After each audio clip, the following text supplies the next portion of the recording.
Hi, I'm Mike Morrissey. Every year, a group of 30-plus medical professionals travel to San Lucas Toliman in Guatemala to perform orthopedic surgery on local children. In March of 2019, I joined the team to document their work. The following is an interview with one of the team members. My name is Bill Martin, and I'm an X-ray tech and have been doing so for about 25 years now. And in the year 2014, I was invited to come down here by Steve Miller on my first medical mission to the hospital here at San Lucas Toliman. How did you meet Steve? I met Steve through a coworker who knew of the need for an X-ray tech and that particular mission, and she approached me.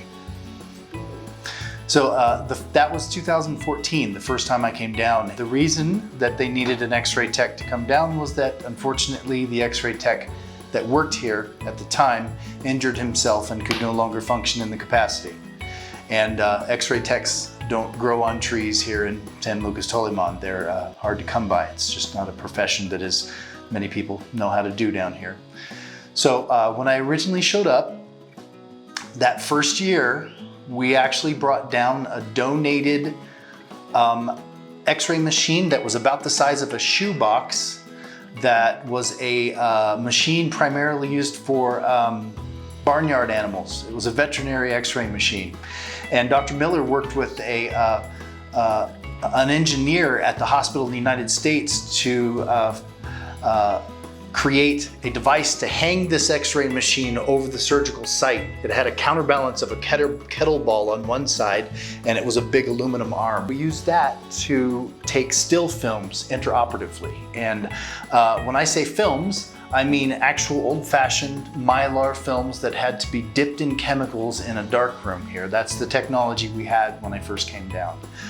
Where did you go from there? The second year when I came back was actually 2 years later, and I believe Rotary provided a grant for a mini C-arm to go into the operating room when I came back, which greatly enhanced their capabilities. But also, we still needed to the mini C-arm wasn't big enough to do thicker body parts, and so we still needed to do intraoperative plain films. And so the second trip, we were still doing hand dipping of films. That was in 2016 was my second trip around.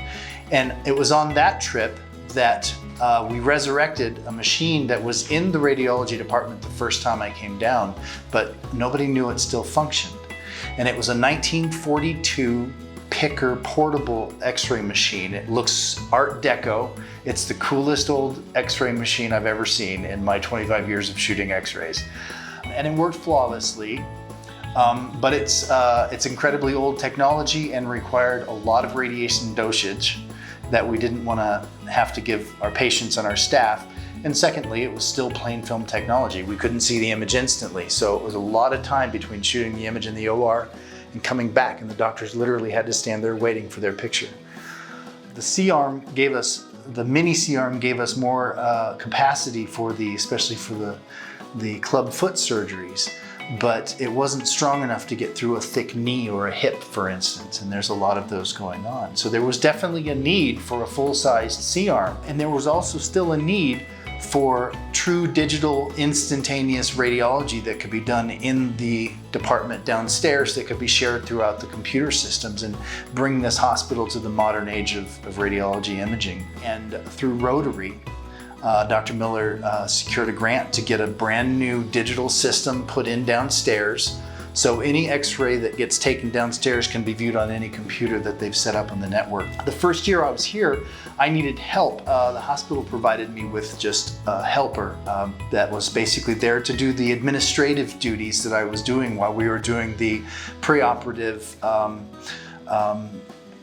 what do they call it, triage of the patients. But before the end of the first week that I was here, we had enough time, and my helper showed enough interest in X-ray that I began to show him how to shoot X-ray films. And before the time that I left, he was capable of doing X-ray films on his own. I could say his name was Daniel Tuies, Daniel Sheptuies, and before I left, he was doing films on his own, unsupervised, and they were coming out great. He was just instantaneously took to this field. So that was super exciting. After I left country, I found out that the hospital offered to send him to a full-time scholarship in Guatemala City so he could become the hospital's full-time x-ray tech. Who provided him with the scholarship? I believe it was the church that funds the hospital granted the money for his training to go over there. So this is my third trip in 2019, and this year we were very lucky to get yet another grant for a C-arm big enough to do full-size patient surgeries. And it gives us an instantaneous lifetime view for those surgeons to be able to place the hardware they need to or to arrange the bones. It's an incredible blessing for this hospital. Brings them finally into the modern century of imaging. That C-arm arrived just before you arrived. And it's kind of funny, but a good story to tell is that when it came in on the truck, it's a 1,600-pound machine. And we're in such austere environment that they didn't even have one forklift in the entire city to get it off the truck. And the truck was about probably 5 or 6 feet. The bed of the truck was 5 or 6 feet off the ground. And they manually lifted it with 16 men off that truck and not a scratch on the machine.